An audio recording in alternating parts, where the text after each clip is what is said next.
അപ്പോൾ എല്ലാവർക്കും സുഖമല്ലേ? അപ്പോൾ നമ്മൾ ഇന്ന് ഐസ്ക്രീം സ്റ്റിക്ക് വെച്ചിട്ട് അടിപൊളി ഗോൾഡ് ഡെക്കറാണ് കേട്ടോ ചെയ്യുന്നത്. ഫൈനൽ ലുക്ക് നല്ല രസമാണ്. അപ്പോൾ അതിനായിട്ട് ഇതുപോലെ ഐസ്ക്രീം സ്റ്റിക്ക് എടുത്തിട്ടുണ്ട്, കുറച്ചധികം ബ്രൈറ്റ് ഷെയ്ഡ്സും എടുത്തിട്ടുണ്ട്.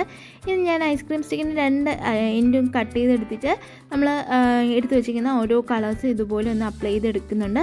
അപ്ലൈ ചെയ്ത് ഒന്ന് ഡ്രൈ ചെയ്ത ശേഷമാണ് ബാക്കി നമ്മൾ ചെയ്യാൻ പോകുന്നത്. അപ്പോൾ ഈ ഒരു വീഡിയോ ഇഷ്ടപ്പെടുകയാണെങ്കിൽ ഇപ്പോൾ തന്നെ സബ്സ്ക്രൈബ് ചെയ്ത് സപ്പോർട്ട് ചെയ്യാൻ മറക്കല്ലേ. നിങ്ങളുടെ സപ്പോർട്ട് ഉണ്ടെങ്കിൽ നമ്മുടെ ചാനൽ ഒരു വലിയ ഫാമിലി ആക്കാനും പറ്റുള്ളൂ, എനിക്ക് കൂടുതൽ വീഡിയോസ് ഇടാനുള്ള മോട്ടിവേഷനും കിട്ടത്തുള്ളൂ. അപ്പം ഒന്ന് സബ്സ്ക്രൈബ് ചെയ്യണേ. ഇനി അതിലോട്ട് നമുക്ക് ഇഷ്ടമുള്ള പാറ്റേൺസ് വരച്ചെടുക്കാം. അപ്പോൾ ഞാൻ യെല്ലോയിലൊരു ലൈറ്റ് ഗ്രീൻ ഷെയ്ഡ് ഇതുപോലെ ഒരു 6 ആയിട്ട് വരച്ച അതിലോട്ട് ഞാൻ ഇതുപോലെ ഡോട്ട്സൊക്കെ ഇട്ട് കൊടുക്കുന്നുണ്ട്. അപ്പോൾ ഇതുപോലെ തന്നെ നമുക്ക് ഇഷ്ടമുള്ള പാറ്റേൺസ് ഇഷ്ടമുള്ള ഷെയ്ഡ്സ് കൊടുത്തിട്ട് നമുക്ക് അപ്ലൈ ചെയ്തെടുക്കാം. കോൺട്രാസ്റ്റ് കളേഴ്സും അങ്ങനെയൊക്കെ കൊടുത്തിട്ട് കുറച്ചധികം നമുക്ക് ഇതുപോലെ ഒന്ന് വരച്ചെടുക്കാമേ പാറ്റേൺസ്. നിങ്ങൾക്ക് ഇഷ്ടമുള്ള പാറ്റേൺസ് നിങ്ങൾക്ക് വരച്ചെടുക്കാവുന്നതാണ്, നിങ്ങളുടെ ഐഡിയക്ക് അനുസരിച്ചിട്ട്. അപ്പോൾ ഇതുപോലെ കുറച്ചധികം പാറ്റേൺസ് വരച്ചെടുത്തിട്ടുണ്ട്. ഇനി ഇതുപോലെ ഒരു കാർഡ്ബോർഡ് പീസ് വേണം കേട്ടോ. നമ്മൾ ഡ്രസ്സൊക്കെ വാങ്ങുന്ന സമയത്ത് അതിൻ്റെ ഉള്ളിൽ ഇരിക്കത്തില്ല, ആ ഒരു കട്ടിയുള്ള കാർഡ്ബോർഡ് പീസാണ് കേട്ടോ എടുത്തേക്കുന്നത്. ഇനി കാർഡ്ബോർഡ് പീസിലോട്ട് ഗ്ലൂ അപ്ലൈ ചെയ്ത ശേഷം നമ്മൾ വരച്ചെടുത്തേക്കുന്ന ഓരോ പാറ്റേൺസിലുള്ള സ്റ്റിക്കുകളും നമുക്ക് അറേഞ്ച് ചെയ്തെടുക്കാം കേട്ടോ. അപ്പോൾ ഞാൻ ആദ്യം കുറച്ച് ഹൊറിസോണ്ടലായിട്ടാണ് സ്റ്റിക്ക് അറേഞ്ച് ചെയ്തെടുക്കുന്നത്.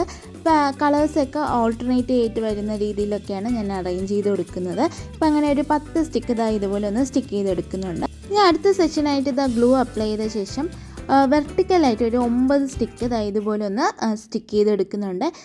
നേരത്തെ പോലെ തന്നെ സെയിം കളേഴ്സ് അടുത്തടുത്ത് വരാത്ത രീതിയിൽ സ്റ്റിക്ക് ചെയ്തെടുക്കുന്നുണ്ട്. അപ്പോൾ ഞാൻ എടുത്ത സ്റ്റിക്കിൻ്റെ ലെങ്ത് അനുസരിച്ചിട്ടാണ് ഈ ഒരു സ്റ്റിക്കിൻ്റെ എണ്ണമൊക്കെ പറഞ്ഞത്. അപ്പോൾ അതെല്ലാം അങ്ങോട്ടും ഇങ്ങോട്ടൊക്കെ മാറ്റം വരാമേ.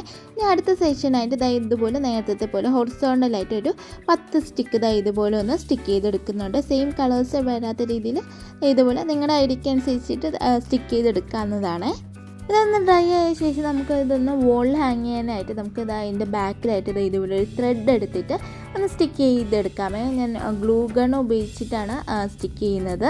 ഇപ്പോൾ തന്നെ കളർഫുള്ളാണ്. ഇനി കുറച്ചും കൂടെ കളർഫുൾ ആക്കാനായിട്ട് നമുക്ക് ടാസിൽസ് ഇതുപോലെ ഞാൻ ചെയ്തെടുത്തിട്ടുണ്ട്.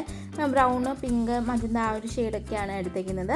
ഇനി നമുക്ക് ഇതിൻ്റെ പുറകു വശത്ത് ഇതുപോലെ ഗ്ലൂ ഗൺ ഉപയോഗിച്ച് നമുക്കൊന്ന് സ്റ്റിക്ക് ചെയ്തെടുക്കാമേ. ഇതൊക്കെ ഓപ്ഷണലാണ്. ഇതൊക്കെ സ്റ്റിക്ക് ചെയ്യുമ്പോൾ കുറച്ചും കൂടെ ഭംഗി കിട്ടും കേട്ടോ. അപ്പോൾ ഇഷ്ടമുള്ള കളേഴ്സ് നിങ്ങൾക്ക് സ്റ്റിക്ക് ചെയ്യാവുന്നതാണ് കേട്ടോ ചെയ്തിട്ട്.